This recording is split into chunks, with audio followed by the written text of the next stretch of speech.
வணக்கம். இன்றைக்கு இதுதான் தமிழ்நாட்டில் நடைபெற்ற அரசியல் மற்றும் முக்கியமான நிகழ்வுகள். இது எல்லாத்தையும் இந்த நிகழ்ச்சியில் பார்க்க போகிறோம். இன்றைக்கு இதுதான்.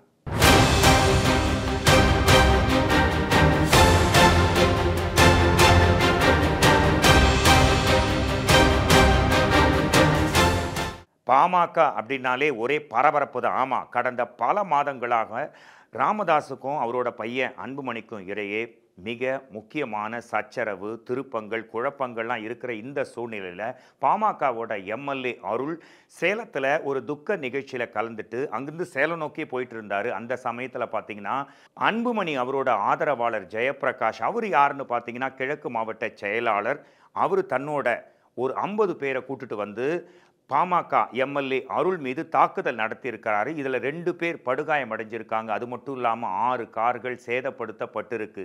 இதை பற்றி அருள் என்ன சொல்கிறாருன்னா, தன்னை கொல்ல சதி நடக்கிறதாகவும், அன்புமணி அவரோட தூண்டுதலின் பேரில் தான் இந்த சதி நடப்பதாகவும், ஜெயபிரகாஷ் மட்டும் இல்லை, அங்கே யாரெல்லாம் வந்து சண்டை போட்டாங்க, யாரெல்லாம் காரை அடித்து உடைச்சாங்க அப்படின்னு பேரோட குறிப்பிட்டு இருக்கிறாரு.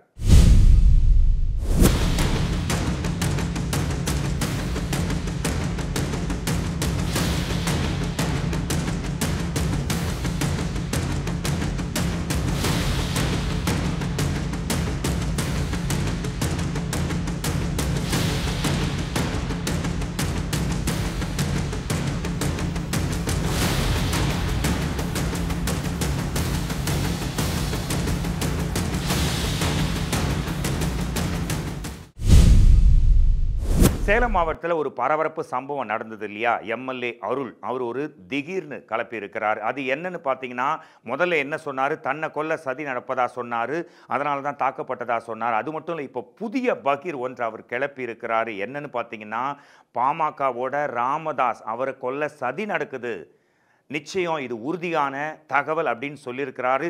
இது குறித்து பிரத்யேகமாக நம்ம குமுதம் தொலைக்காட்சிக்கு அவர் பேட்டி அளிச்சிருக்கிறாரு. அவர் என்ன சொல்லியிருக்கிறாரு நீங்களே கேளுங்க. வணக்கம் அருள். வணக்கம் சார். சேலத்துல வந்து இன்னைக்கு உங்க மேல ஏதோ கொலவெறி தாக்குதல் மாதிரி நடந்ததா கேள்விப்பட்டோம். ஆமாங்க. எதனால நடந்தது, யார் இந்த தாக்குதல் நடத்தினான்னு கொஞ்சம் விவரமா சொல்ல முடியுமா? மாவட்ட பொதுக்குழு கூட்டம் நடத்தணும் சார் சேலத்துல. சரிங்க. மிக பிரம்மாண்டமா ஐயா வச்சு நடத்தணும். சரிங்க. அந்த கூட்டத்தினுடைய வெற்றி, அதை தொடர்ந்து இங்க சேலத்துல வந்து அன்புமணியும் கூட்டம் நடத்தினாங்க. சேலம் டவுன்ல 1000 பேர் கூட கூட்டம் சேரல.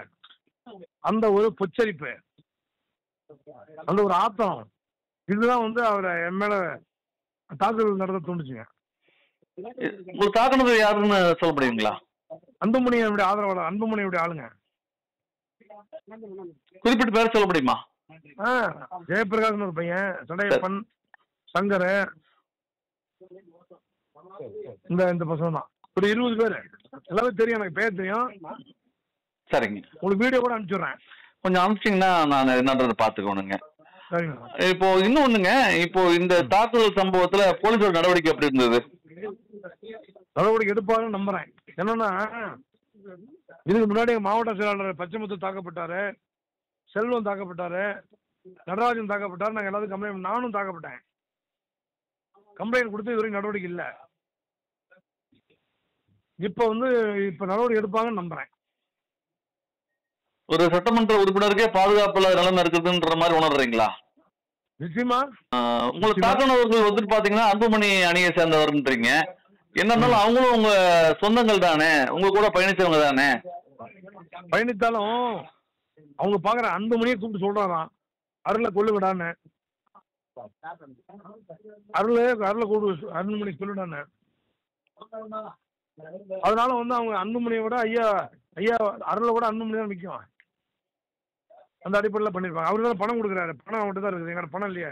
அவர் கொடுக்குற பணம் நிறைய பணம் செலவு பண்றாரு. சரிங்க. நம்மளால அந்த அளவுக்கு நான் சாதாரண ஒரு ஆசிரியர் மகன் தானே. சரிங்க. இதே இவங்க ஒரு கூட்டத்துல அவர் வச்சுக்கிட்டே பேசுறாங்க, அருளை வந்து நடமாட விட மாட்டேன்னு சொல்லிட்டு அதை ரசிக்கிறாரு, சிரிக்கிறாரு, இவர் தப்பிச்சுட்டாங்கிறாரு.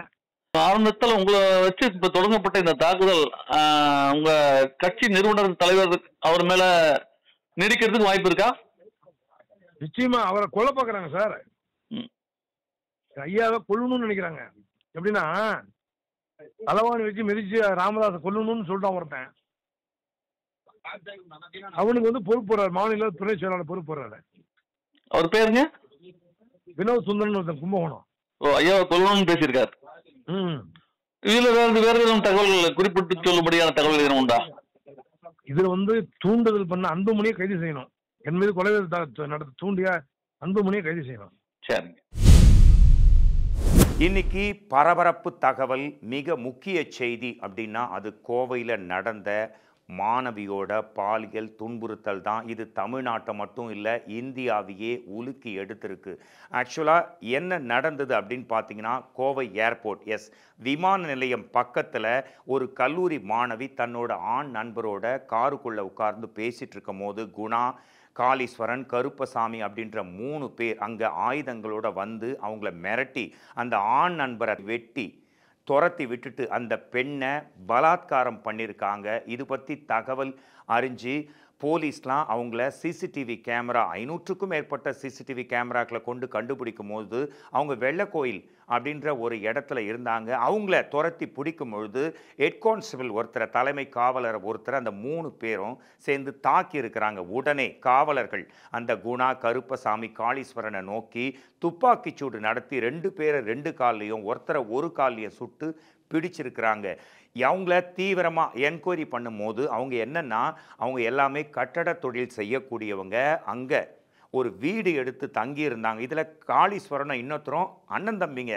அது மட்டும் இல்லை, 3 பேர் மேலேயும் கொலை வழக்கு இருக்குது, கொள்ளை வழக்கு இருக்குது, இந்த மாதிரி பல்வேறு வழக்குகள் இருக்குது அப்படின்னு சொல்லியிருக்கிறாங்க. இதை பகீர கிளப்பி இருக்குது. ஒரு பெண்ணுக்கு பாதுகாப்பு இல்லையா அப்படின்னு எல்லா கட்சிகளையுமே கேள்வி எழுப்பிட்டு வராங்க.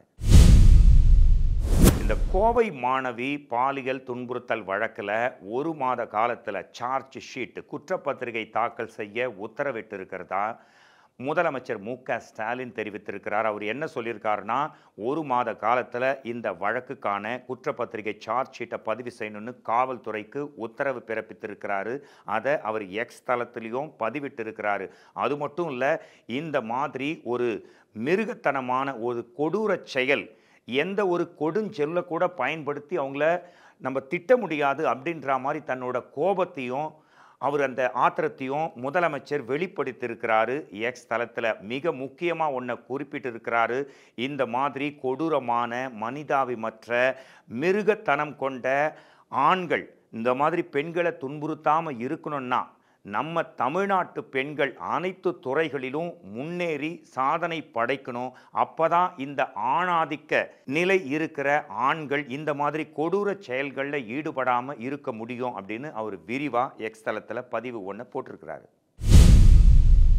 பெண்களை இழிவாகவும் கேவலமாகவும், அது மட்டும் இல்லை, சாதிய ரீதியாக பேசின பொன்முடிக்கு மீண்டும் திமுகவில் துணை பொதுச் செயலாளர் பதவி வழங்கப்பட்டிருக்கு.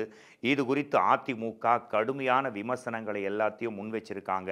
என்ன சொல்லியிருக்கிறாங்கன்னா, ரொம்ப கொச்சையான வார்த்தைகளை பேசின ஒருத்தருக்கு, அதுவும் கோவை மாணவி பாலியல் துன்புறுத்தல் செய்யப்பட்ட அதிர்ச்சிகரமான சம்பவம் நடந்த இந்த நாளில் மீண்டும் பதவி கொடுத்துருக்காங்களே, இது நியாயமா அப்படின்னு முதலமைச்சர் மு.க. ஸ்டாலின் நோக்கி அவங்க கேள்வி கேட்டிருக்காங்க அதிமுக.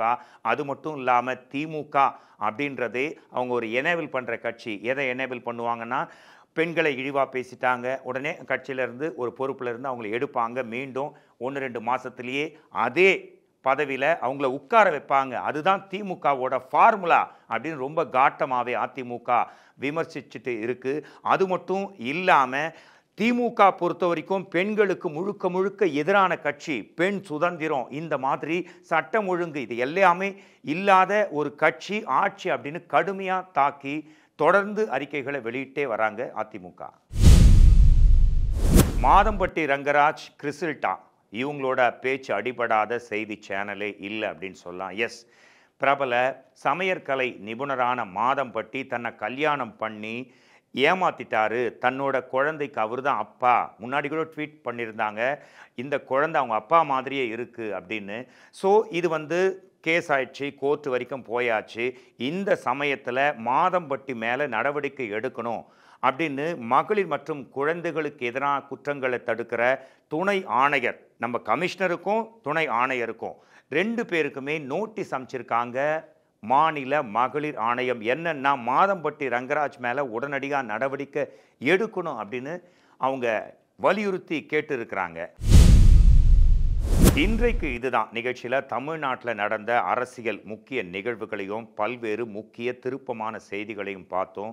இன்றைக்கு இதுதான், இன்றைக்கு இதுதான்ல, இன்னைக்கு இதுதான். மீண்டும் நாளை சந்திப்போம். தேங்க்யூ. See you.